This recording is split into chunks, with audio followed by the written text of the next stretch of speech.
Shalom, brothers and sisters and friends. How's everyone doing today? Hope all is well out there in the world. Que pasa? Buenos dias. Aloha. Sending much love out there to everyone on this wonderful day.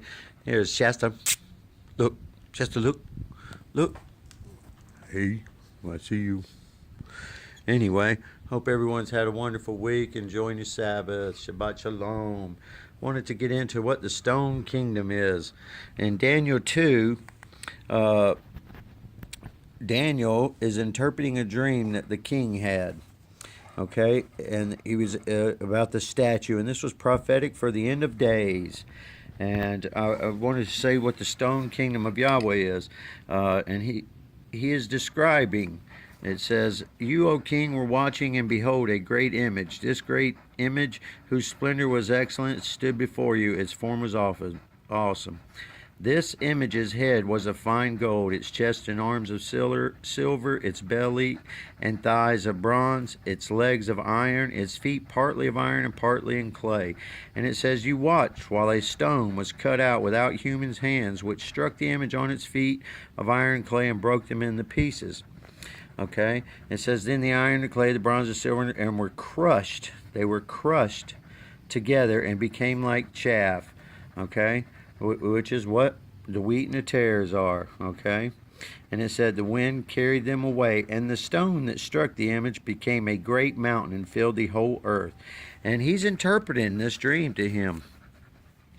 And it says, "You, O king, were given power and glory." And in verse 38, and it says, "But after you shall arise," in verse 39, "another kingdom inferior to yours, and then a third kingdom of bronze, which shall rule over your earth. And the fourth kingdom shall be as strong as iron, insomuch as iron breaks pieces." Okay? Those are literal societies of people who conquered and other civilizations that were ruling the earth at that time. And that's actually at the fourth kingdom, where it says that it's legs of iron. That is actually when the apostles, all the prophets and that in Acts 2:44, they thought they were in the time of the 10 kings of the feet, okay? But they weren't. They were in the time of the legs. We're in the time of the toes, okay? Of the feet mixed with part iron and part clay. Well, this stone that come out of the mountain is a literal society that's based on love, agape love, for all of our Father's creation. We are light beings. We love all of His creation, okay, because He created everything. We're here to do a certain task. That's what our job is, to do good works, okay, to represent our Creator, our Master, our Father, okay? Well, that's in Acts 2:44. That's when the apostles, they thought, "Oh man, the rapture's coming, the rapture's coming." And when the Holy Spirit hit them in the head there, they said, "Oh, it's not." They thought they were in the time of the 10 kings, and so they sold all their possessions, just like He told the rich man. That's the first step. You have to do that so you don't have selfishness, self-righteousness in yourselves. And that's what we have to do. We have to do those things. Love, have a fervent love for our brother as we would ourselves. Nobody has that love anymore. We just want to bash and beat, and it's what we're all trained. But he gives you hint about the end of days. It says they will mingle with the seed of men. Okay, but it says, "And in those days of these kings, the God of heaven will set up a kingdom which shall never be destroyed." Okay, and that is the stone that was cut out of the mountain without human hands. That means that the Holy Spirit has to enter us, and to have a fervent love where you're not a lover of yourself, because that's what it says in the end days. People will be lovers of themselves, lovers of money, and those are things that we just...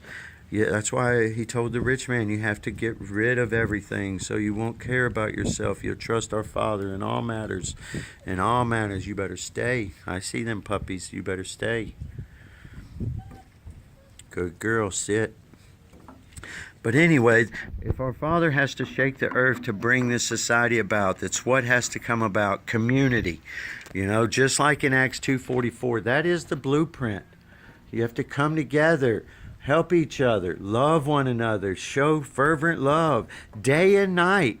And before the sun goes down, you come together and you confess one another where you were offended, because being offended is always a sin. Always, if you are offended, you're wrong. You're in sin because you're divided. Our Master was never offended at one sinner that came to him. He loved them all if they came to him. Wherever their walk was, maybe it was better the next day. We don't understand each other's brothers and sisters, what they go through and things like that, but yet we've cast judgment on them. If they confess the name of our Messiah as the Most High came and died and rose, amen. Give them power, exhort them, bless them with strength. Quit finding faults in one another, because we all have faults. Faults are dime a dozen in all of us, but love is far and few in between. And they persecuted our Master for loving, and they're going to do the same for us. You're going to have those judgmental Christians that think that you got to be just like them. You know? Well, no. You do our Father's work. Spread His love, and that's the key to life, brothers and sisters. Let's build the stone kingdom. Okay, based on love, and that's what's going to transcend into the new heaven and the new earth. So anyway, much love, peace in.